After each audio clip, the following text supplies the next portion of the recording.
In this segment, we're going to talk about the approaches to working with students in the studio that have any kind of specifically focus, learning disability, or on the autism spectrum.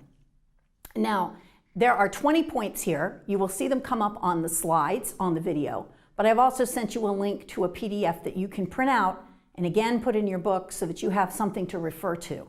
And here's another opportunity. You can't take all 20 points and work them all at once, but you can take one or two, work it for a few weeks, see what you think, add something else from the list to your teaching. It'll keep you going for months on end. So let's discuss things. And the first one on the list I have already covered, and that is discussing learning styles with the parent. That's number one, and that's something that helps give you a cue as to what kinds of things to use in the multisensory approach that we just discussed, and also in some of the other points that we're about to discuss. Now, the second one is also already covered, and that is building the liaison between the parents and the child and yourself, so that you're working together as a team to give the child the best result in the lesson that you can give. Now, number three is something we teachers always fall down on, and that's knowing your own limits when it comes to scheduling students.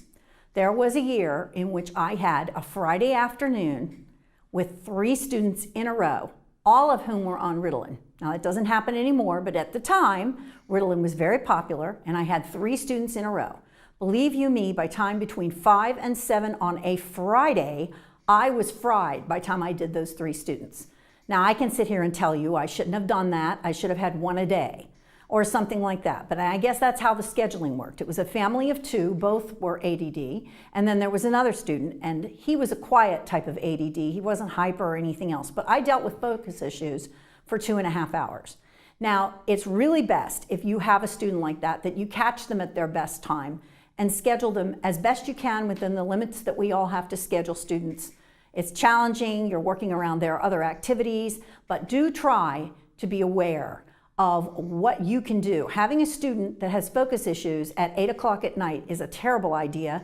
They're already tired, regardless of whether on medication or not. They've had it for the day. They do not want to deal with details, and here we are trying to get them to do that kind of detail work when they're really not fresh anymore. So it's good to consider that when you can within the limits of your schedule.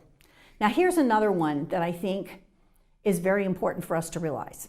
I know many teachers, all of us, want our students to be excited about learning. We want them to be interested. We want to provide activities that stimulate them, but there is nothing like structure, structure, structure. So what I like to think of is you've got your cake, you're going to put your structure in there, you're going to make sure you have the curriculum lined up without a bunch of hopping around and skipping around. You're going to keep it very organized so that they can learn in sections and in segments. Then you can be as creative on top of that as you want. But you have to be able to do that structure first. And I know a lot of, depending on the area of the country you live in, you may be with a culture that is much less, I will use the word academic minded about the lessons. It's a fun thing.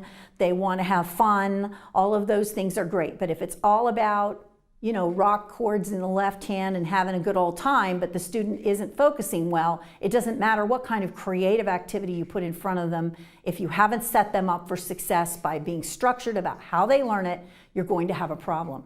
So being structured, and by that I also mean, if you always start with the piece they want to warm up on, or you always start with sight reading, or you always start with technique, or their favorite piece, do that. Try not to shift gears on them so that when they walk in and they sit down and they put their books up where you want them to be placed, they know what's coming first. Some students are not as good about being flexible about the order of the lesson as others. And so I've sort of fallen into a give me the piece you want me to hear that you think is your best, that you want to warm up on. I tend to do that for just about everybody, except the students that are really young in a method book. We pick up where they left off, but I let them pick which book they're going to start with, whether it's going to be their literature book, their prep book, their lesson book, their sight reading book. I let them pick the first book, and then after that I move from there. It's just how I do it. They know to expect that, and they come in with an idea of what they want to do first. So structure is extremely important, and it cannot be overstated. Now, the next one is really for your younger students. The point 5 is posting a few rules of your studio. I used to have students that would wiggle off the bench and those kinds of things. That's what we think of with ADD. And I had two rules in my studio. One is you're not allowed to leave the bench or get down without my permission. So that they wouldn't run off to talk to mom or something else, they had to stay on the bench. And at the time, we had a little blind Bichon Frise who lived in his little crate, which was his little home, and he wanted to be for all the lessons, but he wanted to be in his crate, which I had in the corner of the studio. The one negative of my little Bubbles dog was that he didn't know what was coming off. If a student stuck their hands into the crate, he might snap because he was scared, because he couldn't see, and he didn't know that person. So I told him, you can pet him when he's out of the crate, but when he's inside his crate, he's in his home, leave him alone. You can talk to him, but don't stick your hand in there. So those were two rules I had. You can make those rules based on what you think are important. Maybe your setup for your studio in your home is that the kitchen is close by. Let's just say you're in a living room area and your kitchen is close by and you have a student that wants to wander off. You may sit in the studio, you may go to the bathroom, but you don't wander anywhere else in the house. You may have to make that rule depending on what your situation is, whether you're teaching in a public spot or you're teaching in your home. You may have to have guidelines of students that want to walk through your house. Now, I haven't had that in many, many years, but I know there are teachers who have complained about that. Just reading the blogs I read on Facebook, it's amazing what some people have to deal with in their lessons. So decide what doesn't work and set up rules and try to keep that going. Now, here's the next one, and this kind of gears into what I was talking about before. Remember, I was mentioning about how my students now write everything in the score. I don't. Well, repeat these directions that you gave them, have them write them down, and then have them speak them. That's a 3-point. So that they own it then. They've written it, they've spoken it to you, and this is just something you can do that takes that extra minute at the end of working with each piece. What are we going to do? You may say, I want to put it at the top of the page, I want to put it right on top of the spot where we're working. Whatever occurs to you to be the best way to make sure those points are well taken and that the student will see that. Now, another thing we're going to discuss in the student demo is making frequent eye contact. So I'm not going to go into that in detail because I'm going to cover that with the student demo so we can really see the difference in how we approach students. Number 8, set limits and boundaries and take charge. Again, in an effort to make lessons fun and all of that, you can't have fun if things are chaotic. So you want to make sure that your students know the rules. When they enter the studio, maybe you're working with another student, the rule is they sit quietly in the waiting area that you have set up, and that's what they are expected to do. They can't be I had a parent come in, it was the parent that actually did this. I was working at the bench with a student, and she's noisily taking out the music and setting it up right at our feet as we're learning for her child, and I had to tell her, you need to wait until the other student has left the bench. It was very distracting to set up your child's music. You don't get to do that while someone else is still in session, even if it's the last minute. Please wait and we'll make a transition between students. So, things come up and you just need to deal with them the minute they come up.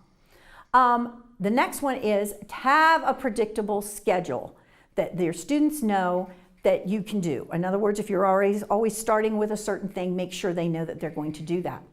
The 10th one in this segment is to discuss and maintain a rubric for their practice schedule. And a lot of this is time management. Ask, when are you going to practice?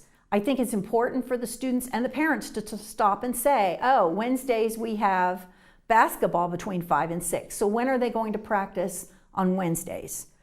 This is particularly important for a child with focus issues who may it becomes 8:30 at night and everybody realizes that the lesson has not been practiced. So you want to make sure that for the parent themselves that you're emphasizing what needs to be done, how many days a week you expect the practice, length of practice time. It needs to be actually in writing. In my studio, it's part of their policy. I have a student practice guide that is just 1 page long by age and development, how long I expect them to practice.